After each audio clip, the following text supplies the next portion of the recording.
Obviously, I want to keep you guys up to date of what's going on with the migrant crisis because that is very, very important for what's happening throughout the United States of America. And the face of the migrant crisis is Cam Cam. Let me say that one more time. The new face of the migrant crisis, because I want to shoot Biden a little bit of bail, all right? And the reason why I want to shoot Biden a little bit of bail is not because Biden is doing such a good job. Yes, he was caught on a hot mic giving his thoughts on what he thought about the migrant crisis, and we're going to go over there. But Cam Cam is the border czar.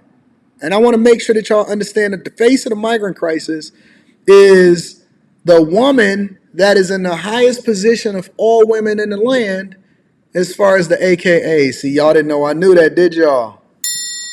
Y'all didn't know I knew that, did y'all? Y'all didn't know that I knew that it was Founders Day for the AKAs, did y'all? And Cam Cam, Kamala Harris, is an AKA. Yes, it is. Yes, it is. I heard that the AKAs is even letting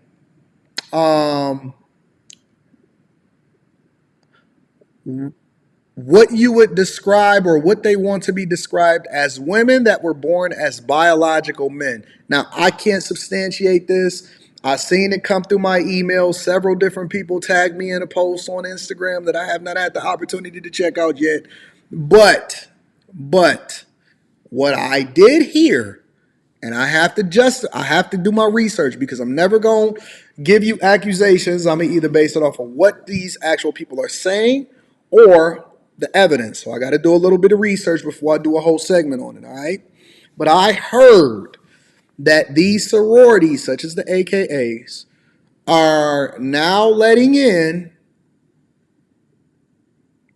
people who now identify themselves as women but was born as biological men. Happy Founders Day. Let's go ahead and get into it. Make sure you hit a like for the algorithm, subscribe to the channel, and turn on your notifications. If you have not tapped into the Patreon yet, make sure you tap into the Patreon. Link is in the description as well as pinned to the top of the chat. First, I want to get into Mexico.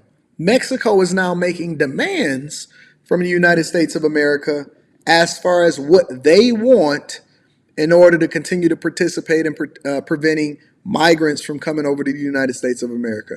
This is unreal. So in an interesting turn of play, Mexico is now making some big demands of the U.S. in exchange for helping to stop the record surge of migrants at our southern border. President Lopez Obrador has a wish list that includes $20 billion he wants for Latin America and Caribbean countries in order to help tame this flood at our border. He wants us to give them $20 billion. He also is requesting that 10 million Hispanic residents who've been in the United States for more than 10 years, that all sanctions would be removed against 10 million people. He also wants sanctions lifted against Venezuela and a suspension of the U.S. blockade. Let's stop here for a second. When did we become so weak as a country to where you can make demands from us? See, this is what happens when you start letting the inmates run the insane asylum. This is what happens when you start telling your kids that you their friend instead of telling them you their parent. This is what happens when you start advocating for equal across the board with diversity, equity, and inclusion, and then everybody feel like they can make demands of you. This is what happens when you don't exert power. See, the one thing that you can criticize the United States of America for a lot of things. And it's funny because I was watching a documentary and I was watching Elon Musk, I believe, and he was giving a narrative in a video and a clip. And he was saying that, you know what's so interesting about the United States of America when they first came into nuclear power, and they dominated, especially when it comes to World War II and stuff like that, that they had the ability to basically take over any country that they wanted to at the time. And instead, what they don't get credit for is helping to rebuild over in Europe, helping to rebuild over in Germany, helping to rebuild over in Japan. All of these places, even though they were at war, when the war was over, we don't get enough credit for exerting power. And so what happened was eventually people grow to see you as weak. And now, for the migrant crisis, you see Mexico having a proposal. Harpo, who is this? You got a proposal?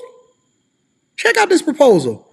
They said, listen, we want 20 billion, not million, billion.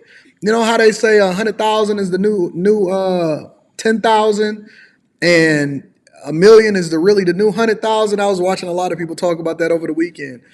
They said we want $20 billion, punk, and we want you to grant visas to at least 10 million Hispanics who have illegally, they didn't add that word in there, but let me be absolutely correct, illegally worked in the United States of America for at least 10 years.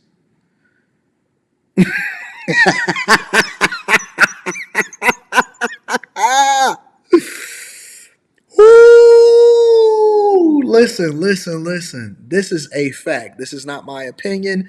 I'm just stating to you what they're requiring. They're also saying, listen, and you better end sanctions against Venezuela, and you better halt the blockade of Cuba, and you better do it.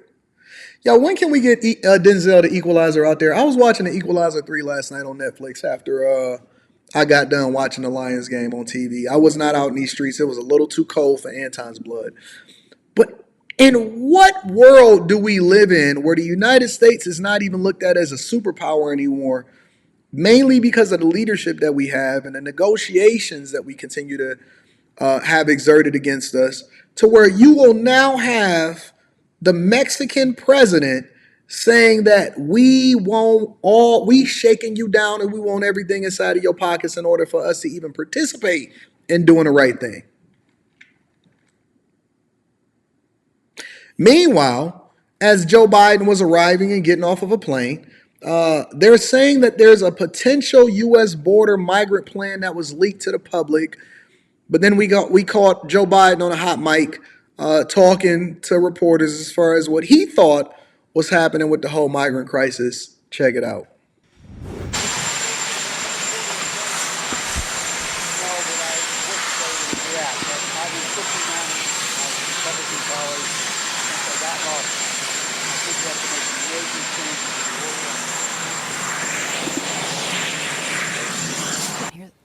Let's back up for a minute because it was very difficult to hear the audio.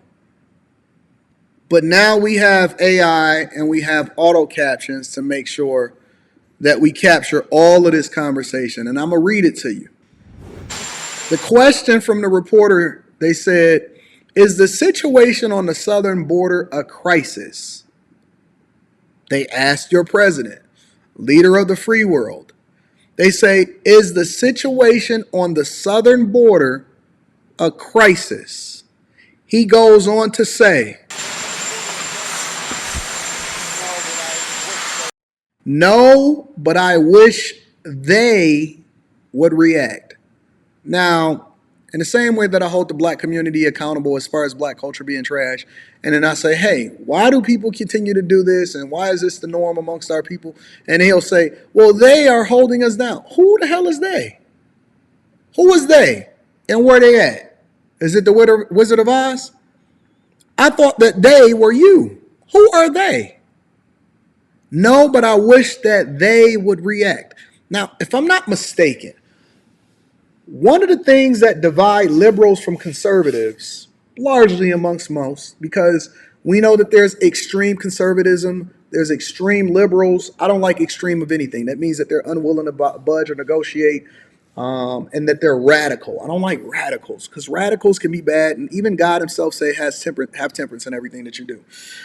But we all know that conservatives, largely across the board, stand for closed borders. As a matter of fact, I'll go even as far as to say we know that Joe Biden stands for it because just last week I played for you a viral clip that was unearthed from 2007 during the campaign trail where he was talking to potential voters and he was saying that no country in the world is ever safe or can be considered a civilized country if they do not protect their borders. If they do not protect their borders. Now, this was a younger Joe Biden. Yep, about 15 years ago, something like that, 15, 16 years ago. And he was doing it back when Obama's hair was black, was a lot darker than what my beard is right now. Don't worry, we're going to fix that. But he said, no, it is not a crisis. But I wish they would react. Yeah, but I was pushing on Republican colleagues since I got lost. Now, one of the things that Republicans, he says no. And I wish they would react because I've been pushing my Republican colleagues since they got in office. Now, Biden is the one that said on a hot mic, I'm not building and I'm not supporting building another inch of border wall while I'm in office, not the day since I got here. And I will tell you one thing about Biden is he keeps his word. He is absolutely he is keeping up that promise. He is holding it down as far as what he said. He said that he gonna do it, and he did it. He said, I'm not building another inch. I'm not gonna dedicate another penny to securing our borders. I don't care how many migrants come into your city. I don't care how messed up Denver is. I don't care how tore down Chicago is. I don't care how in flux and what the budget is looking like over in New York. I don't care what's going on over there with Karen Bass in LA. I can care less about what's happening over in Atlanta. And I for sure don't care about what's happening in Texas, Arizona, Florida, Louisiana, and so on. I do not care. But what I am going to fight for is dollars to make sure that we support Zelensky over in Ukraine. We got to make sure that we fight for Taiwan because we got semiconductor chips that we got to secure over there. We're definitely going to fight for making sure that we fund what's going on over in Israel, right? And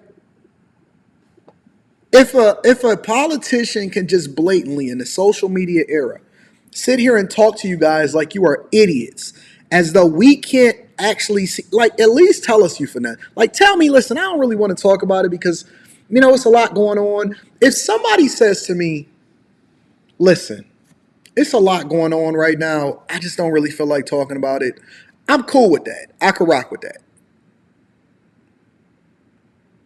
One of the problems with me or you or me back in the earlier years of my relationship was, and the things that women say and men say a lot of times is it's a lack of communication because men believe that communication is much different than women. Men's version of communication is what they do. They speak through their actions. Women want you to talk to them. So how do you bridge that gap? How do you bridge that gap? Well, usually what will happen is you'll do something, the woman will get mad at you, you'll give her some insight as to why you do it, and then she'll understand, and then this is the conclusion, right? This is the recap. We do recaps inside of corporate America, right? So we'll recap and she'll say, well, listen, I don't mind if you're going out here and doing this and that, but I just didn't know if you were safe or not. So if you could at the very least just let me know that you're going to be in late versus just coming in late, I can rest easy. And that's where the compromise is, right? But if you just out here doing a bunch of different stuff and don't nobody know what you got going on and she don't actually know where she fit into the plan, it's going to be difficult for her to be able to get on your plan and follow your vision, right? But if you could communicate it a little bit, listen, I got some stuff going on. I don't really feel like talking about it right now. My mind is all over the place. I need to gather myself. I need some time to myself. She'll understand. She'll be like, hey, I really want to be here for you, but I understand. Come kick it with me and let me know what's going on when you feel more comfortable.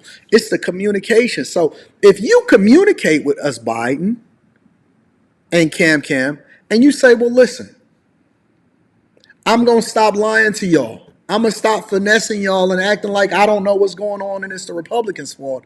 And what I am going to say is, hey, listen, it's a lot going on behind the scenes. Maybe it's some national security things. It's some lobbyists that's in my pocket. I have no idea. It's some other stuff, and it's a lot of wrangling that's going on in the background. And so I can't tell y'all what our real agenda is right now, but it's something happening, and I'm hoping that it's going to work out for the best for the American people.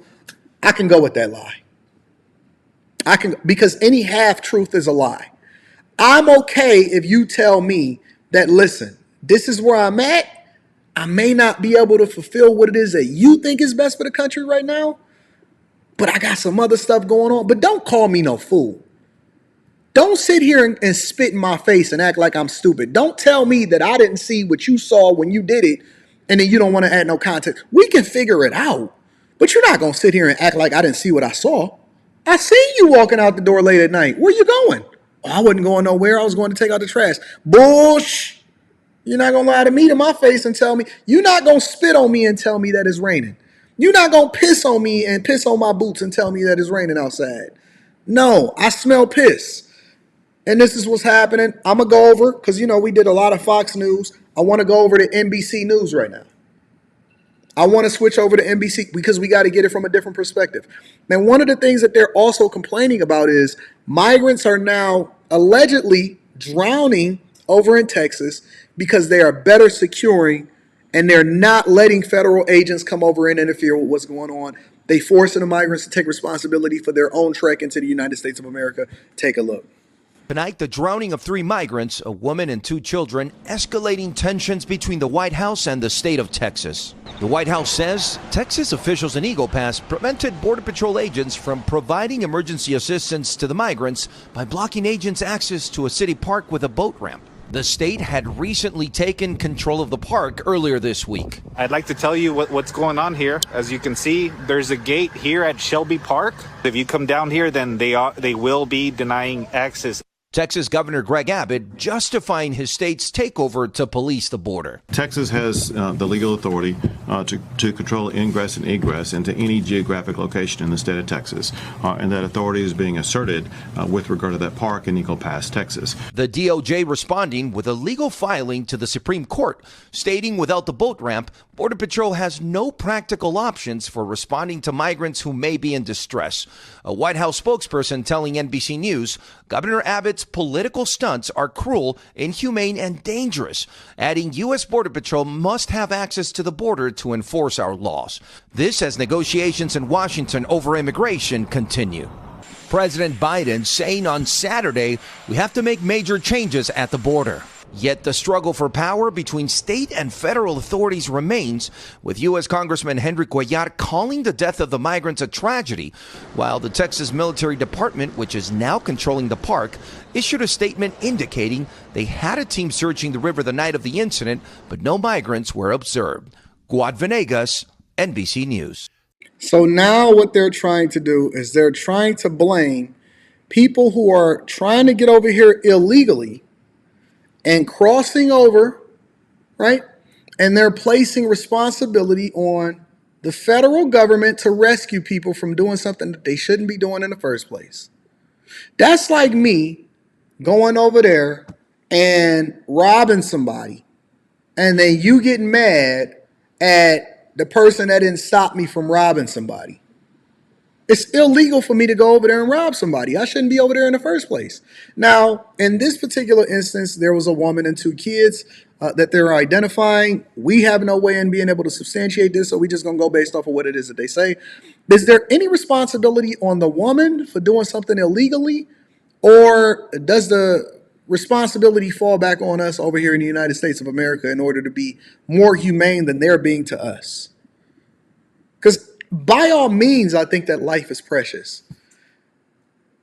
But at what point do other people take responsibility for not doing something that they're not supposed to do and putting their kids in danger in the first place? But they're going to use this. And this is one of the tools that media use in order to manipulate you, in order to believe that you're supposed to have open borders and be doing something that you're not supposed to do in the first place. So shout out to CamCam.